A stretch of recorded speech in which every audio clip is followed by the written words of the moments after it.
네, 안녕하세요. 7월 23일 마감 브리핑 시작하도록 하겠습니다. 일단 일정은 이렇게 말씀을 드렸다시피 오늘 이제 새벽이죠. 돌아오는 새벽에 구글과 테슬라의 실적 발표가 있습니다. 그래서 내용 확인해 보시면 될 것 같다 이렇게 말씀을 드리고, 그다음에 SK하이닉스와 현대차의 실적도 25일날 나온다는 거. 그다음에 어제 전략을 좀 말씀드릴 때 파리 올림픽이 개최가 이제 시작이 되기 때문에 우리나라 이제 화장품이나 그 다음에 식품 관련주들 이런 것들을 좀 볼 필요가 있겠다 이렇게 말씀을 좀 드렸습니다. 이제 PC 발표 이날 26일에 있다는 거 알고 계시면 될 것 같습니다.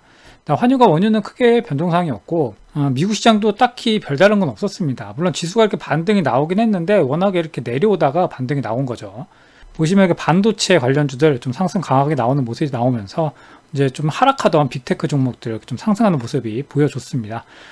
다만 어제도 말씀드렸지만 주봉 자체가 첫 음봉이 맞은 상태이기 때문에 추가 조정 가능성이 열려 있습니다. 그래서 이렇게 주가가 올라가도 좀 조심할 필요가 있다 이렇게 말씀을 드립니다. 우리나라 같은 경우에는 오늘도 역시나 미국 대선 테마 두 개가 왔다 갔다 했습니다. 우크라 재건 관련된 것들 좀 오락내락했고, 그 다음에 뭐 비트코인 관련된 것도 조금 올라가는 모습이 있었습니다.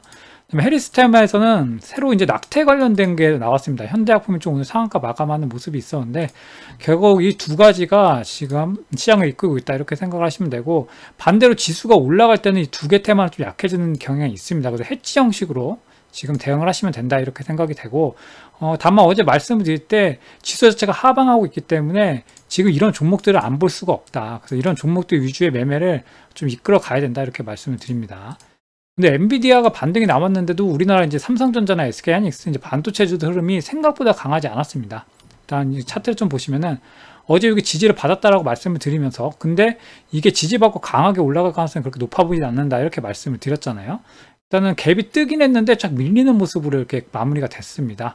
일단은 엔비디아가 8월 달에 실적 발표가 있기 때문에 사실상 이번 달에는 반도체주의 반등을 기대하기는 좀 힘들다 이렇게 생각하시면 될 것 같고, 엔비디아 실적 발표가 이뤄진 다음에 반도체주의 움직임이 그때 가서 좀 중요하겠다 이렇게 생각하고 계시면 될 것 같습니다.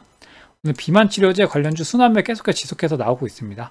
시장이 결국 이렇게만 움직이고 있는데 어제 말씀드린 이거를 따라가기 쉽지 않습니다. 비만 치료제는 개인이 이렇게 다 순환매를 직장인이 따라갈 수가 없기 때문에, 그래서 이런 것들을 보라고 이렇게 말씀드렸죠. 우크라이나 재건이나 아니면은 뭐 마리아나 이렇게 말씀드렸고, 오늘 오성 첨단소재도 좀 올라가는 모습이 있었는데 지금 결국은 이런 거 외에는 딱히 건드리기가 쉽지가 않다 이렇게 생각을 하시면 될 것 같습니다.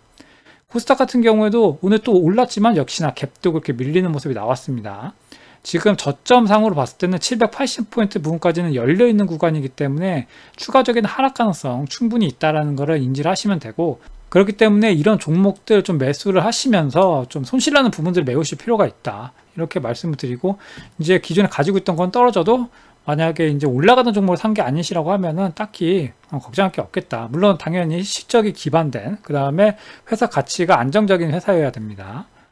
그다음 매매추를 좀 보시면은 오늘 외국인이 양시장 다 매수를 오랜만에 해줬습니다. 다만 이제 코스피 같은 경우 매수를 하긴 했는데 SK하이닉스는 오늘도 매도를 했습니다. 삼성전자를 거의 2천억 가까이 매수를 해주는 모습이 있었는데 결국은 이 지수를 받치기 위한 흐름이었다 이렇게 생각을 하시면 될 것 같습니다. 일단 현재 전략은 그대로입니다. 그래서 오늘 구글하고 그 다음에 테슬라 실적 발표 이후에 빅테크들 움직임을 조금 더 체크해 보실 필요가 있겠다 이렇게 말씀을 드리고, 시장은 이때 이렇게 말씀드린 이 구간을 뚫고 다시 올라가거나 아니면 여기서 받쳐서 올라가는 흐름이 나오지 않는다고 하면은 결국은 이 테마가 계속 될 거다 이렇게 생각을 하고 계시면 될 것 같습니다.